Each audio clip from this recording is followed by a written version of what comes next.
As we gather, we are reminded and we respectfully acknowledge that we are on the traditional territory and home of Indigenous people. The Wendat, the Anishinaabe, the Haudenosaunee, the Chippewas, and the Mississaugas of the Credit First Nation, steeped in a very rich history dating back many generations. The purpose of our acknowledgement today is to show our gratitude and our respect for their contributions and to recognize the role of treaty making in what is now Toronto. For those of you who aren't familiar with the Economic Club of Canada, we are this country's national podium of record and the only nonpartisan national public policy platform in Canada. An organization deeply rooted in Canada with an extensive reach both domestically and internationally, and through forums such as this one today, bringing together some of the most influential people from both the private and the public sectors. We are thrilled to welcome Senior Deputy Governor Carolyn Rogers today to our podium for what is going to be a very relevant and timely conversation. But before we hear from Carolyn, we know that events like this one would not be possible without the generous support of our sponsors. So please help me thank the Canadian Bankers Association for their generous support today.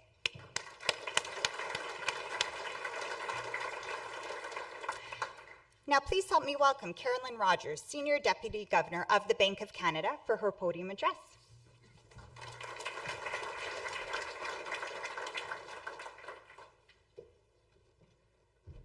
Stephanie, welcome everyone.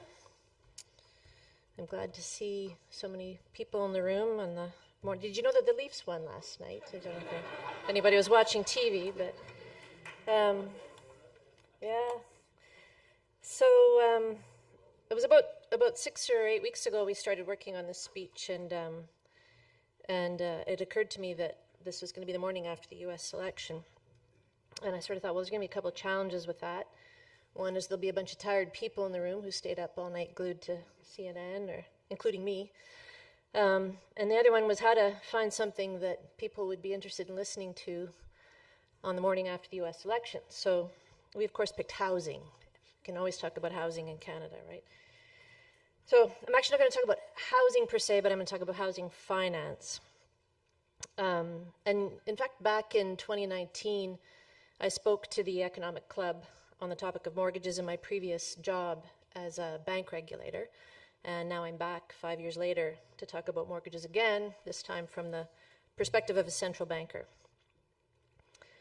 A lot's happened in the past 5 years, to put it mildly.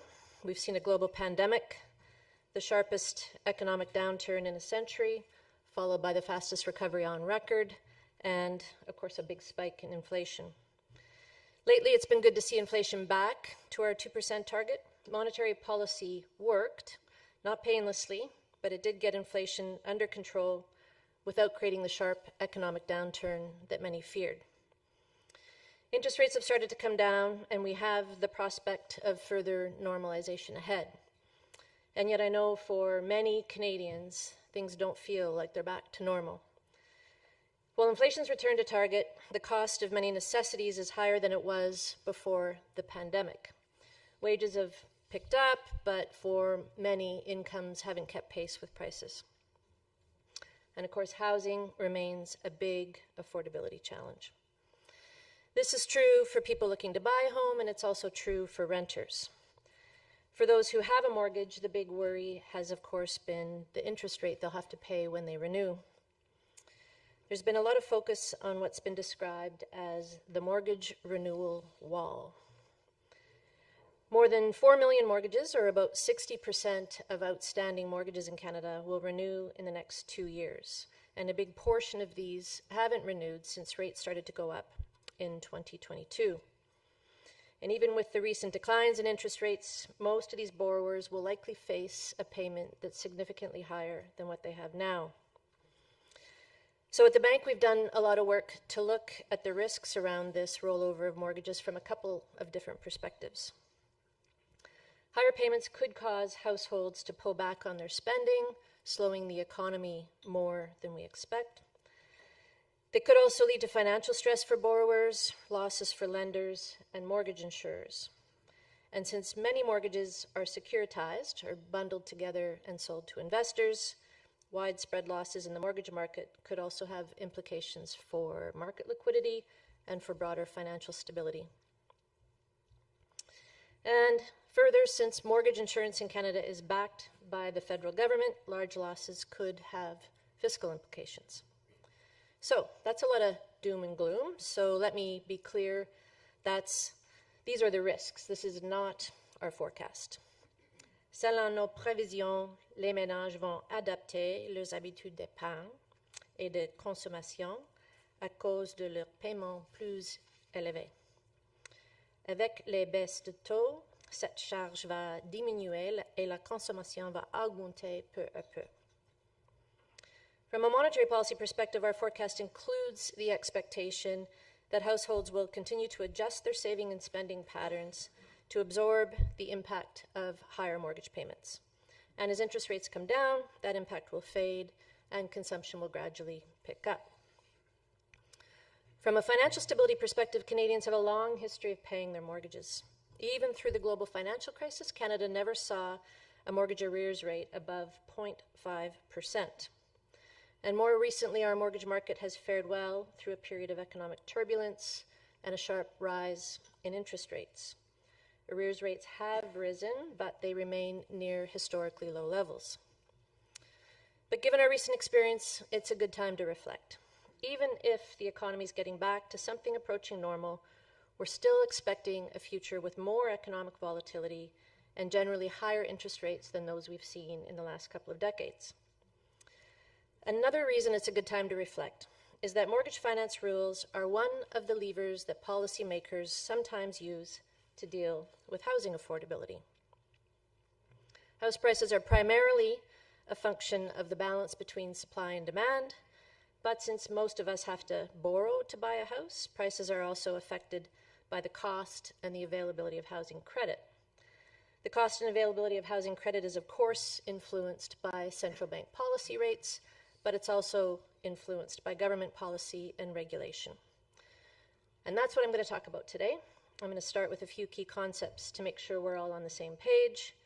Then I'll offer a brief history lesson covering some of the important policy changes that have shaped Canada's mortgage market. And finally, I'll draw out a few comparisons of mortgage finance in jurisdictions that do things differently than we do. The objective of all of this is to see where there might be opportunities for change. Homeownership is widely considered to be good for society. So governments in most countries like to incent it by making sure that housing credit is both available and affordable.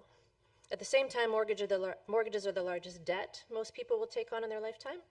So governments also like to put laws in place to protect consumers and to make sure they understand the risks that go along with mortgages. And bank regulators pay close attention to mortgages because they often represent a big portion of the assets in the banking sector. In Canada, for example, residential mortgages make up about half the banking system assets. So keeping mortgages safe keeps our banks safe, and a safe banking sector is a precondition for a stable economy. The policy objectives of governments and regulators shift over time in response to changing conditions. And as policies shift, so do the balance and the distribution of the risks. To understand this, it's helpful to keep in mind some basics of how mortgages work and who the different stakeholders are. Everyone knows a mortgage is simply a contract between a borrower and a lender that sets out all the basic conditions, interest rate, amortization schedule, payment schedule, all of that. Once a mortgage is originated, the lender sometimes retains it as an asset or an investment. Other times, they turn it into a security and they sell it to an investor. If the lender doesn't sell the mortgage, they have to fund it. To reduce interest rate risk, they're going to want to fund it with a deposit that's about the same size and duration as the term of the mortgage. Lenders sell mortgages so they have a variety of funding sources and so they don't find themselves constrained by the deposits they hold. So the investors play a really important role in the mortgage market because they give lenders access to big pools of capital, and that lets them fund more mortgages. Whatever your policy objective is, when you set out to make changes to the mortgage market, you need to keep these three groups in mind: borrowers, lenders, investors, because you need all three to have a healthy market. The challenge, of course, is that how you view a change will depend a lot on whether you're a borrower, a lender, or an investor. and sometimes attempts to improve conditions for one can negatively impact the other. Borrowers want affordability, investors want a good risk-adjusted rate of return. Features that reduce risk or flexibility for the borrower can increase risk and flexibility for the lender and investor, and vice versa. The bottom line is that the mortgage market is a careful balance between a variety of policy objectives and a range of stakeholders. To illustrate how this balance has evolved over time in Canada, I'm going to take a couple minutes to walk you through a short history of changes in our mortgage market. Government involvement in Canada's housing finance market can be traced all the way back to Confederation. Very few Canadians had a mortgage back then, and those that did needed a 50% down payment, and their options were generally limited to 5-year loans. Insurance and trust companies were the primary lenders, and the government's role was really one limited to setting out the general rules for lending. One example of this is the Interest Act, a law that dates all the way back to the 1880s, and it's still on the books today and continues to shape the mortgage market we know. I'll come back to this point a little bit later. Starting in the 1930s, the federal government began to move more into the mortgage market. The motivation then was to boost the economy, so policies were targeted at housing construction. And after the Second World War, there was a shortage of homes for returning veterans, so the government created an organization called Wartime Housing Limited to provide mortgage funding at favorable interest rates. Wartime Housing Limited would go on to become CMHC, and in 1954, the government passed the National Housing Act, enabling CMHC to insure mortgages against borrower default. Government-backed mortgage insurance has been foundational to our housing finance market in Canada ever since. Over the years, the features of mortgage insurance have varied significantly. Down payments have ranged from 0 to 25%.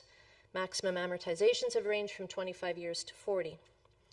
And in the early days, only new homes were eligible for insurance. Interest rates were capped, and the minimum term was 25 years. In the late 60s, existing homes became eligible, interest rate caps were lifted, and shorter terms were introduced. All of this helped draw the banks into the business of mortgage lending.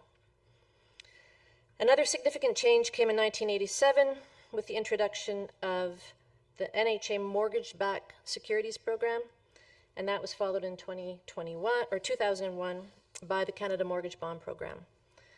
Both of these programs were aimed at making more funding available for mortgage lending by expanding the secondary investment market for mortgages.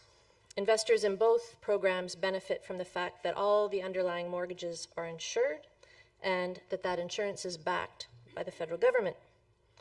This helps attract a deep pool of investors and makes funding available to lenders at rates close to that the federal government borrows at.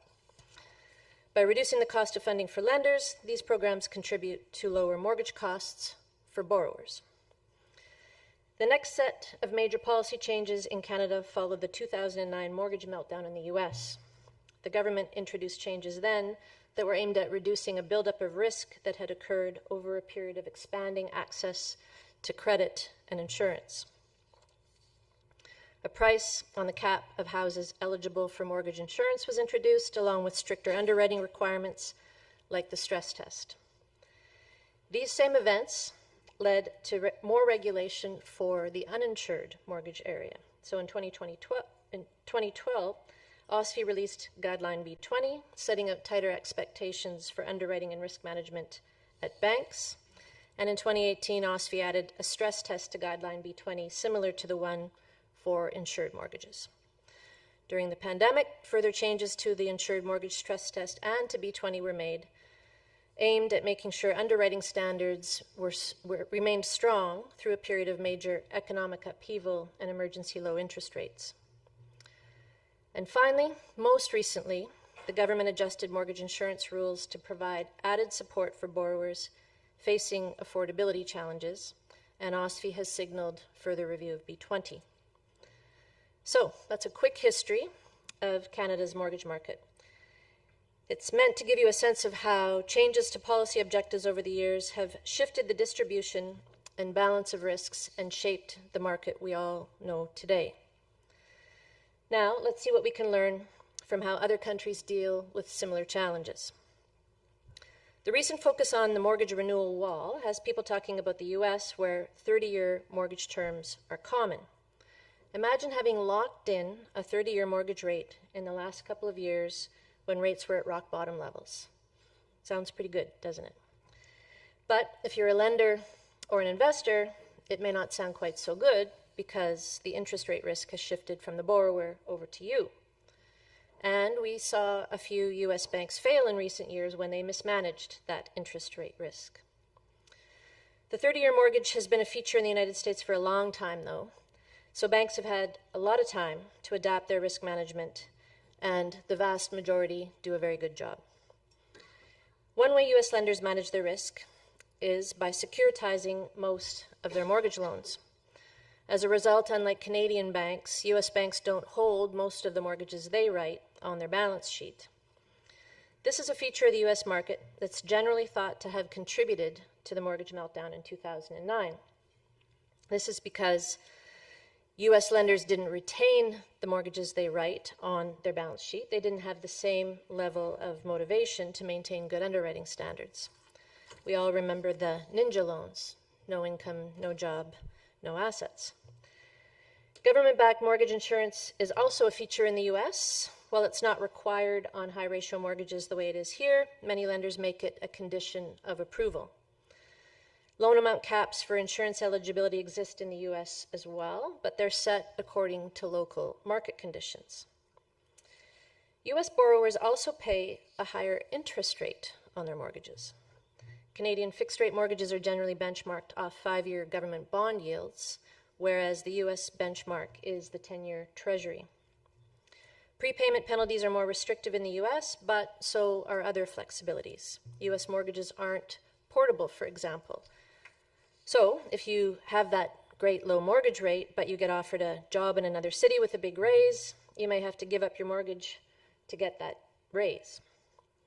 At the other end of the spectrum, in countries like Australia and Norway, most mortgages have a variable interest rate, so that leaves all of the interest rate risk with the borrower. Amortization periods in most countries range between 20 and 40 years, although a few, primarily in Europe, have 50 and 60-year mortgages, and some even have 100-year mortgages that are designed to be intergenerational. Interest-only mortgages are relatively common, especially in countries where interest is tax deductible, like Denmark, Norway, and the Netherlands.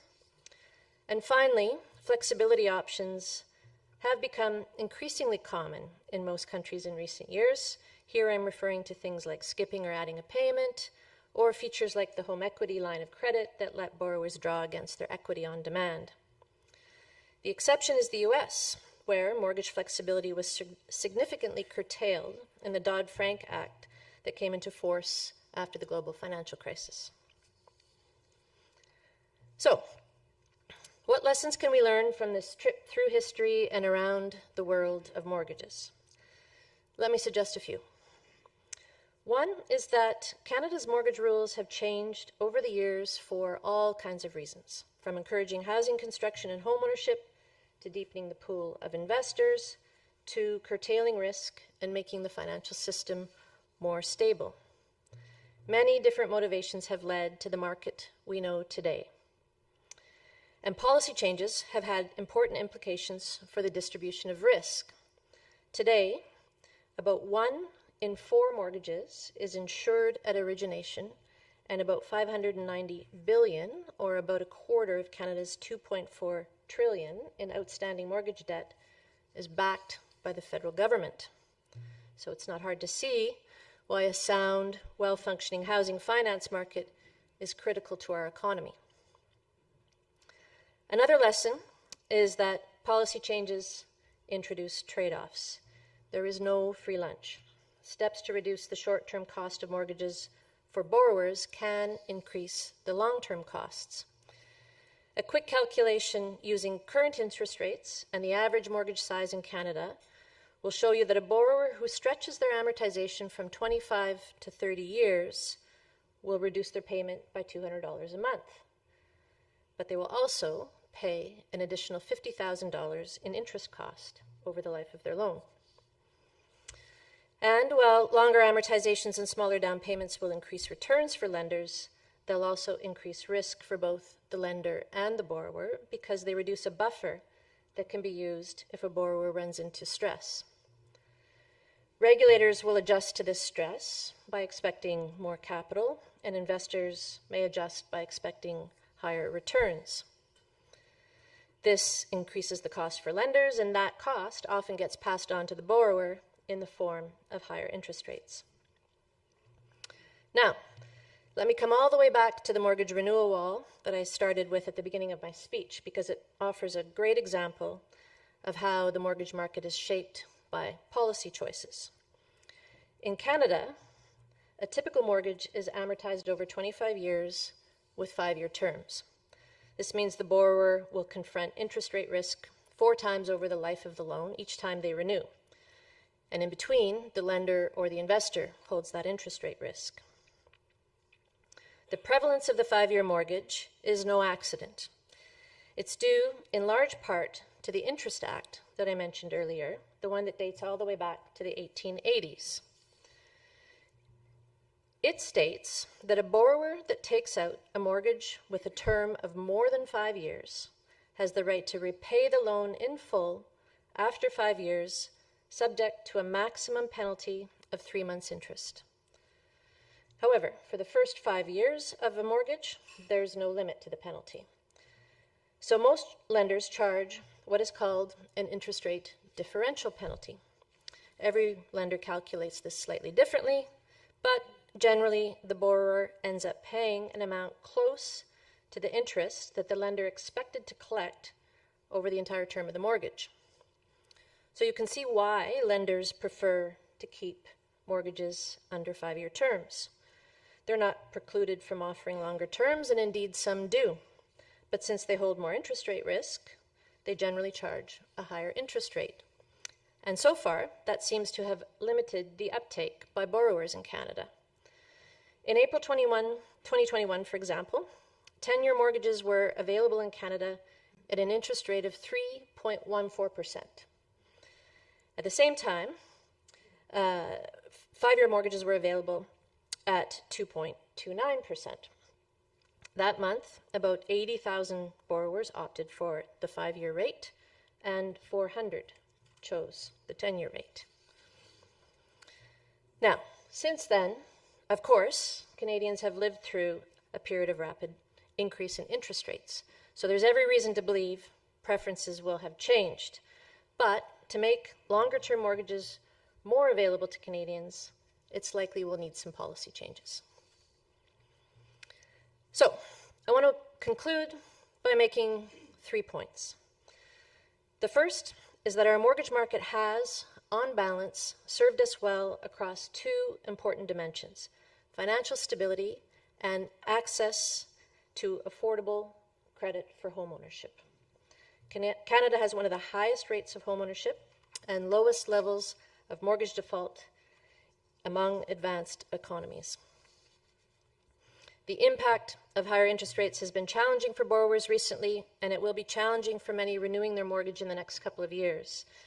But policies that discourage too much leverage and encourage strong, dynamic underwriting like the stress test have proven effective when you look at the experience of the last couple of years. My second point is that when it comes to the mortgage market, there is no such thing as a simple change. The distribution of risks across the different players has many effects, including on the cost and availability of credit and the options and flexibility available to borrowers.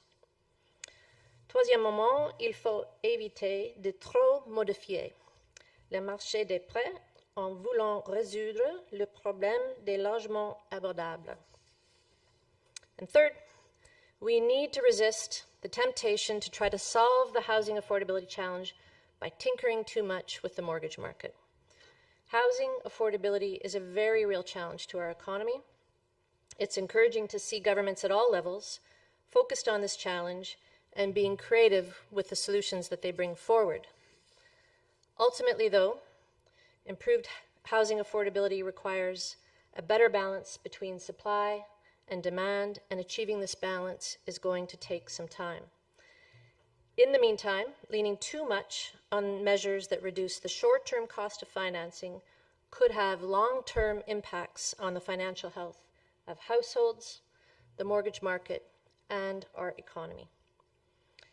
This doesn't mean change is impossible, but it does mean it needs to be approached with care. It's always worth asking if there's room to improve, and the world offers us many examples to learn from. It's a question of finding the right balance. Thank you.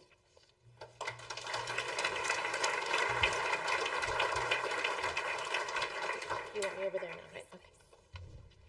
Okay, so we're now going to, That's going to make it a bit hard to hear. just a pinch. So not to worry, we're going to get the tech guys to come and fix that pack quickly. We're going to pivot into our fireside discussion, moderated by none other than Patty Levitt-Reid. Please give her a warm round of applause.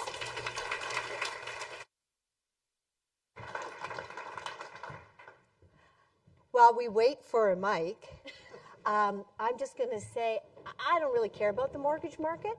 No, I mean I do, but I'm going to pivot if that's okay, because I was one of the people watching TV last night. Yeah, and it wasn't hockey. So can we start? I think We can. you know I have to be honest. Best to project, but, There we go. Okay, there we go. I have to be honest. I said, is there just one thing you want me to stay away from? And they said, politics. And I said, okay, so let's talk politics. Yeah. I mean, Central no bankers one- are allergic to politics. I know, but no one expected a definitive response, I think, as Yeah. quickly as we saw. Yes. So what can you share with us? Well, I mean, will get back to the real estate market, by the way, and housing. Yeah. I think the Bank of Canada is doing what everybody's doing this morning, is sort of absorbing what we're seeing and the decision, and starting to think ahead to what it means. I mean, in some sense, we were discussing this over lunch. In some sense, a big piece of uncertainty has been taken away, right? So we now know what we're dealing with, and we have another couple months for a campaign to be translated into actual governing and policy. That's where it gets tricky.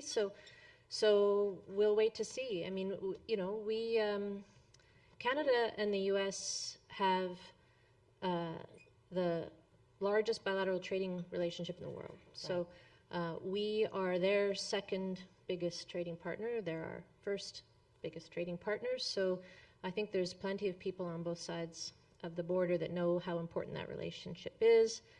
And, I think we'll remain optimistic that as things move from campaign to governing, we'll see we'll see things settle down and work out.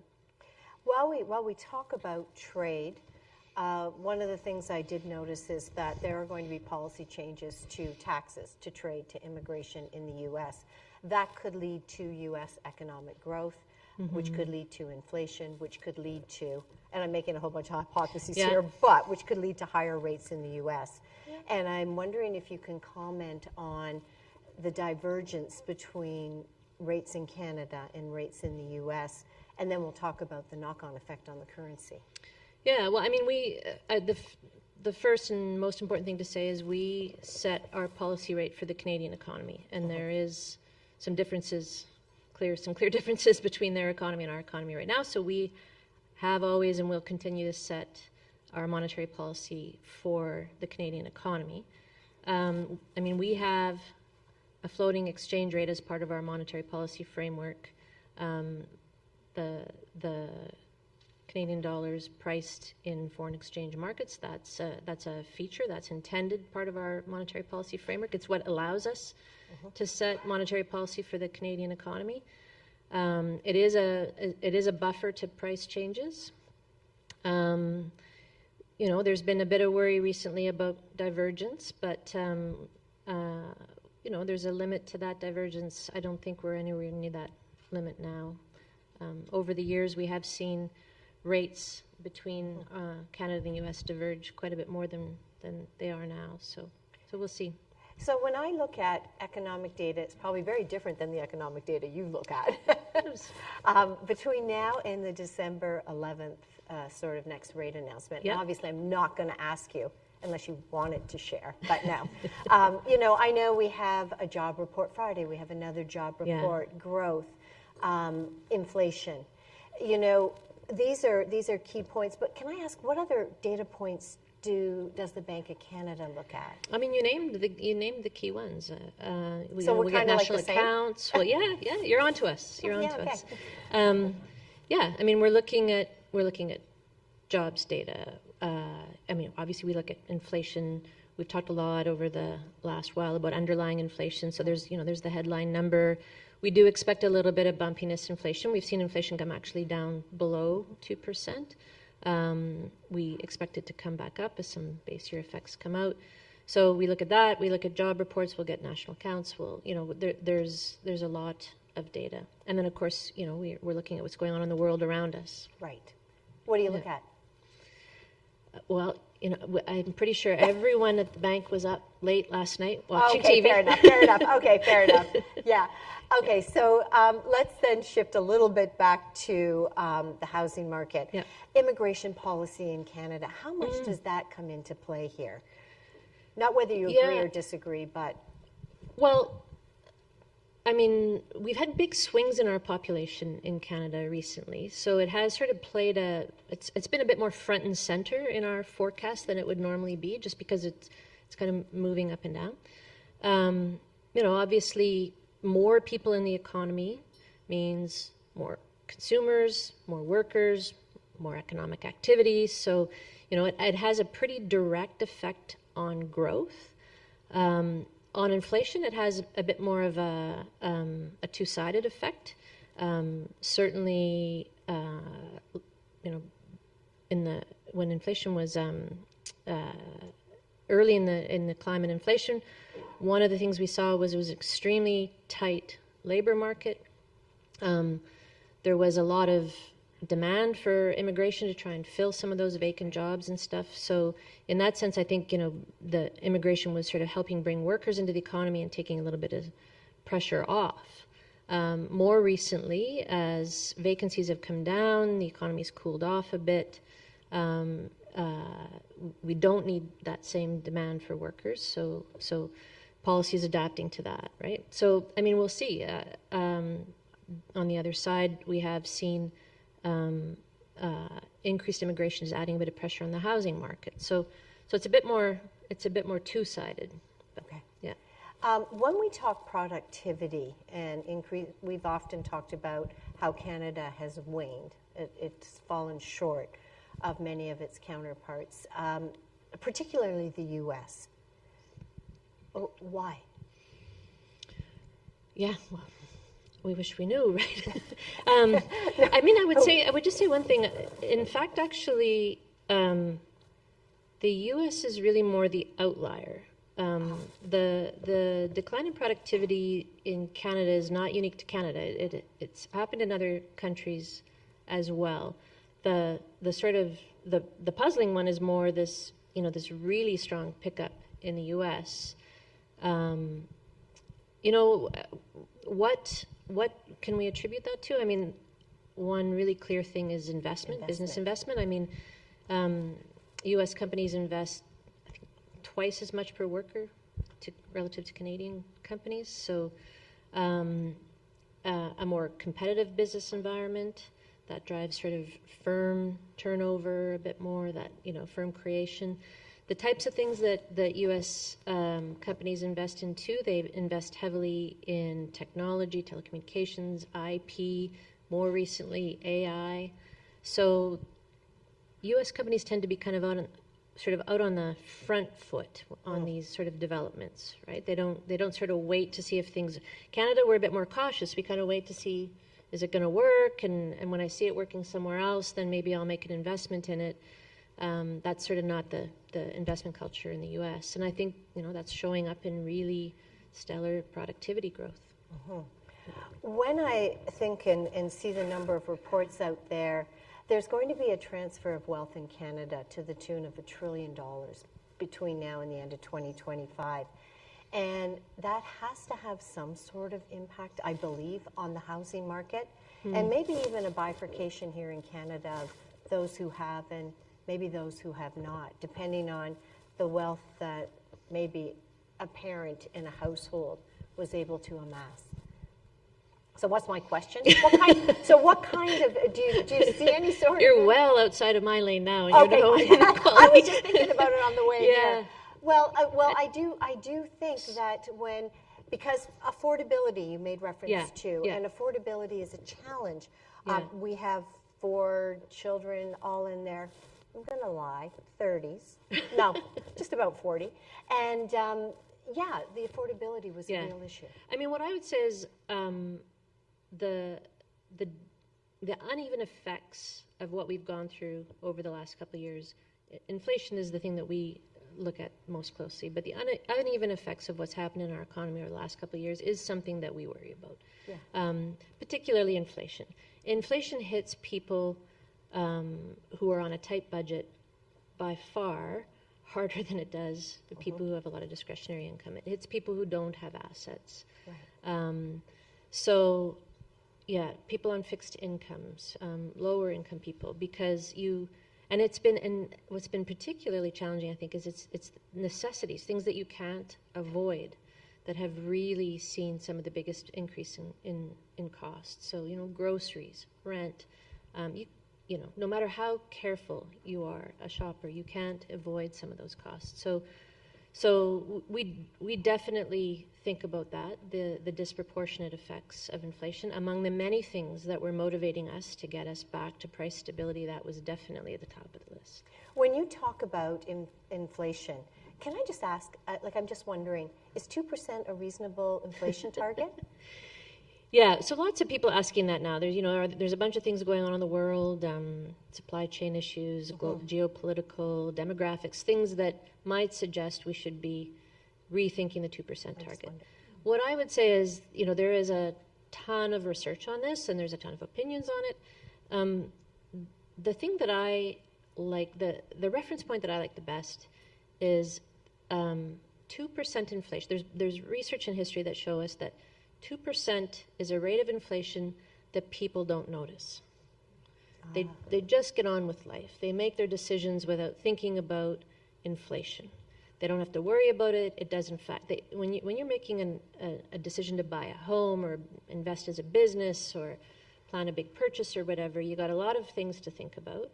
It'd be nice if inflation wasn't one of them. So price stability is a way to sort of take that out of the equation, and there's research and history that tell us that number is 2%. If it gets much higher than 2%, it does start to factor in. People start to worry about it. Now, we do have a range that gives us room. We don't have to be at 2% every month after month. We have a little bit of range to sort of absorb a bit of shock and stuff like that, but that's why we like to. But what I would say is 2% is part of what we call our monetary policy framework, which is an agreement between the Bank of Canada and government that gets renewed every 5 years. And that question, do we have the right target, among other questions, get asked as part of renewing that agreement. And the next renewal of our monetary policy framework will happen in 2026. And so we are gearing up to have a year where we will be asking these kinds of questions. We will be doing a lot of public outreach, a lot of research. So it's a good time to ask the question. So for you to describe the good that's going on in Canada, what would you highlight?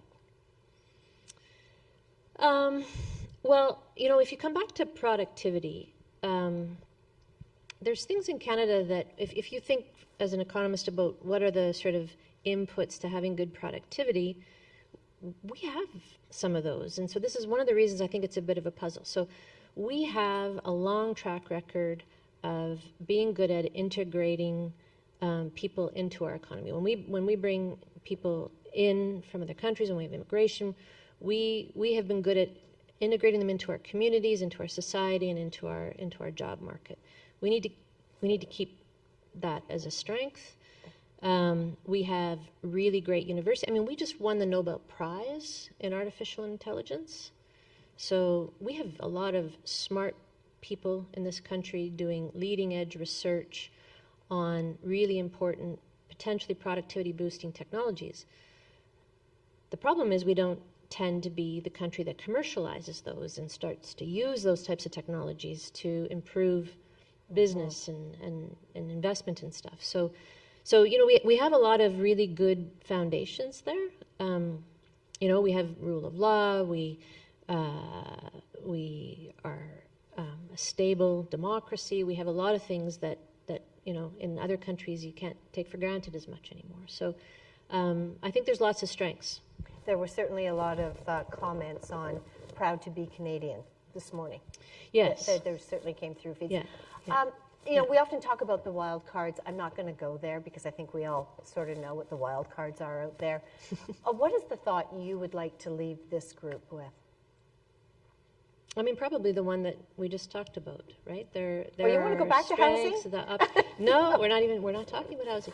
I mean, the point in the speech was just that you always have to take the long-term view, I think would be how I would summarize it. And stability is something, financial stability, policy stability, certainty, those things happen as a result of a bunch of small decisions over time, and it's an important thing not to take for granted. Excellent. Yeah. All right. I'd like to thank you for going with the flow. Thank you. Okay. And we didn't really talk politics. No, we didn't.